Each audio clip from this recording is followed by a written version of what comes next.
Hello, people of YouTube. My name is Steve Gray. This is Gray's Guitars. Thank you for watching. Today we're talking about something a little off topic, but also kind of on topic, and that is protecting your hearing from tinnitus. Now, I do not personally have tinnitus, but my mother unfortunately does. And the best way she describes it is a constant ringing noise in your ear. So she is constantly having the radio on in the background, a fan going on, just some sort of background noise, so that way it distracts her from the constant ringing in her ears. And what causes tinnitus? It's simply loud noises. So basically, there's a threshold of sound that your ear can handle, and when you're constantly listening to sounds over that threshold, it damages the hair inside of your ears. They permanently flatten, and then you typically get that constant ringing. So in-ear monitors are very useful. Earplugs, some sort of headphones. If you're playing in a band, earplugs, in-ear monitors are very useful. As I said, headphones are perfectly fine as well. If you're doing stuff at like bedroom volumes very low, not the end of the world. Maybe the drummer's got an electric kit or something, they could adjust the volume on it. Not the end of the world. But if you're constantly getting your ears blasted by sound or even power tools, this can go for non-musicians as well. If you're going to a concert and you're right in front, right next to the speakers, if you're using like electric saws, drills, jackhammers, pretty much any electric power tool, that'll do the trick as well. Anything where your airports as well too. If you're at an airport, and you're constantly around loud noises all day, you definitely want to have some sort of ear protection going on to stop you from getting this. So let's see what GearNews.com has to say about the dangers of tinnitus and how to protect your hearing. Tinnitus, or permanent ringing in the ears, is incurable, and more and more musicians are suffering from it. Here's what you need to know. Tinnitus. You come home from playing a show, and it's there again, that annoying ringing in your ears. At first, you don't pay it much mind, but a few days later, you notice it hasn't gone away. After a week, you're really worried. Will it ever stop? Stress builds, and your focus more and more on it. You start contemplating giving up playing music live altogether. Your career, you've decided, is over. This is unfortunately an all too common situation for those working in the music field, among others. I went through the exact same thing as a DJ. Yeah, DJs, blasting music, there you go. In the 2000s, one day the ring just didn't go away, and it's still with me today. It's horrible as more and more young people test poorly for hearing and noise levels at club and venues creep even higher. It's important that we understand what tinnitus is and how to prevent it, because there's no cure. Tinnitus, what is it? According to DWM Audiology, a musician-focused audiology clinic based in Melbourne, Australia, tinnitus is the term used to describe hearing any sound which are not present externally. It can manifest as ringing, hissing, buzzing, or clicking. It can be a single sound or a number of different sounds. Indeed, my tinnitus is a banshee chorus of whines and whooshes. Tinnitus is caused by prolonged exposure to loud sound. According to a document provided by DWN Audiology, all types of music, yes, even classical, can pose some risks. An American study indicated peak noise levels to 130 dB on stage, and rock concerts at 115 dB for the audience. In orchestra music performances, the noise levels on stage can exceed 100 dB, and the percussion section can go even higher to rock concert levels of 130 dB. To put this in perspective, jackhammers and air raid sirens put out 130 dB. You can check your risk level with Know Your Own Risk Calculator. Oh, that's very, very convenient. You put that in there. Along with tinnitus, musicians and other music professions are in danger of developing hearing loss, hyperacusis, perceiving ordinary sounds as too loud or distorted, an acoustic shock, a psychological reaction to sudden loud noise. The psychological factor. Something often not talked about with tinnitus is the psychological factor. After developing tinnitus or other auditory issues, musicians may find themselves struggling with managing their situation. They can feel threatened by sound, and as part a desire to protect their hearing, withdraw from musical environments. Anticipatory anxiety about the damage of hypervigilance towards the volume, proximity and duration of loud music exposure from nearby instruments when playing ensembles, orchestras, or bands, not only causes hyperacusis or tensor tympani syndrome, acoustic shock, it undermines any joy of music playing.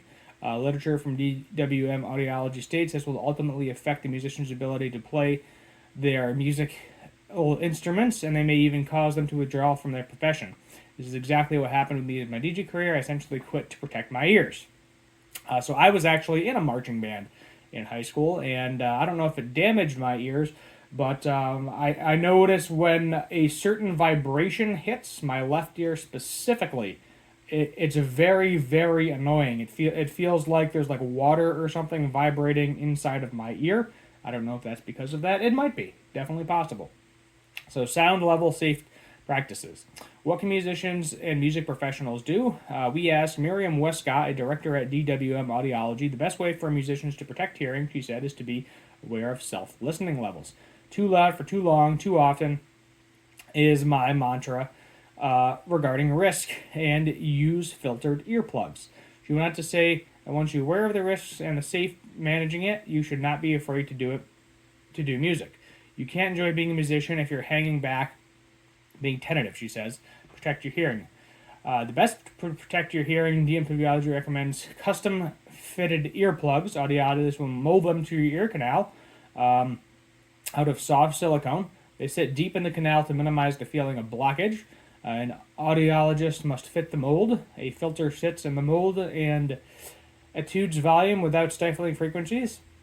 Like industrial earplugs, you can buy filters to a variety of decibel attenuation levels. You can also swap them out depending on the situation. That's cool. Kind of custom in-ears there. So there are also a variety of non-custom, off-the-shelf earplugs that provide protection, if not as comfortable as the customized ones. Yeah, I mean, just use something. Ultimately, if you know you're going to be in a situation where it's super loud, get something. Even the cheap earplugs are better than nothing. So DWM Audiology also recommends in-ear monitors as a way to control sound level. Yeah, those are very good if you're in band practice, if you can get a hold of some in-ear monitors and hook everything up through a PA system, if you do have access to that. If you are interested in learning more about IEMs, there's a beginner's guide apparently. In an ideal world, the audiology clinic literature says the problem should be easily resolved by just turning everything down. But in the real world, many patrons and therefore promoters expect the music to be at high volume levels for full enjoyment. As a musician, you may not be able to change these expectations.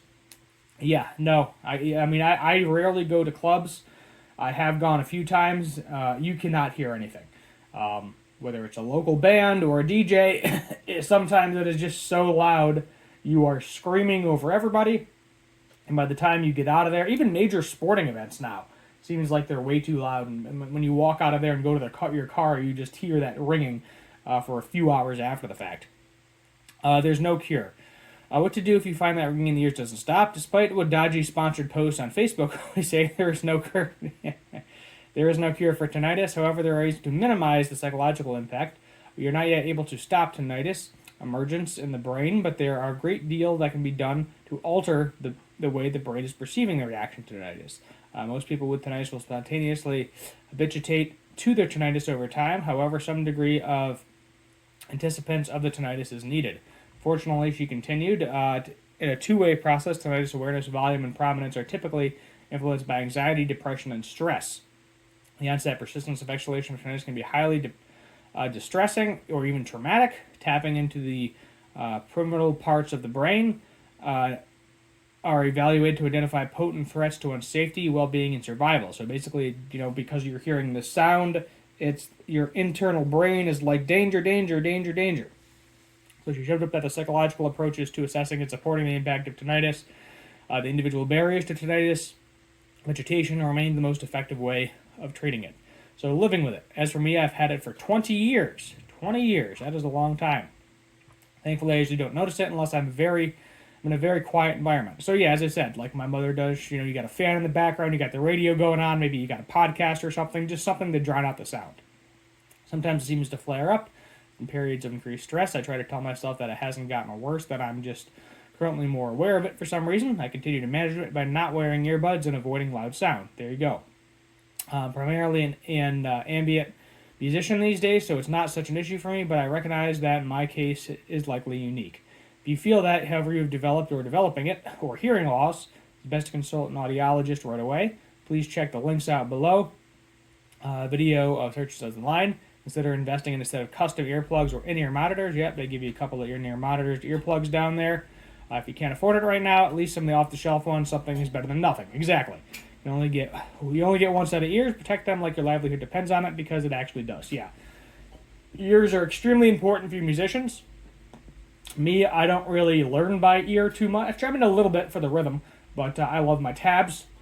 I guess I do learn by ear, because it's a combination of listening to the song and looking at tabs to learn it. The song on guitar or bass or whatever instrument I'm playing.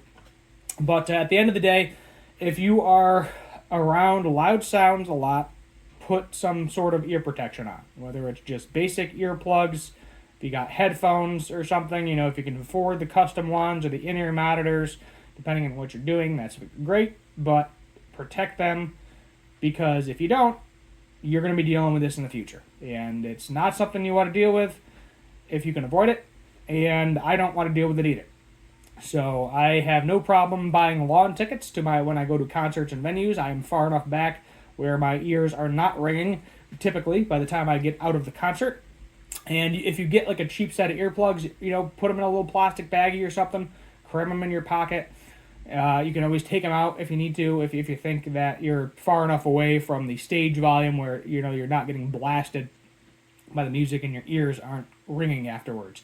It's too loud if when you leave, you're in your Uber or your car or your taxi or you're walking home and you hear ringing in your ears. So that is a good way to indicate that it's too loud. You hit it once or twice, not going to be the end of the world. But if it's something where you're constantly leaving an area and you're constantly getting ringing in your ears, then that's basically all she wrote. There's nothing you can do about it, and eventually you will develop tinnitus / hearing loss.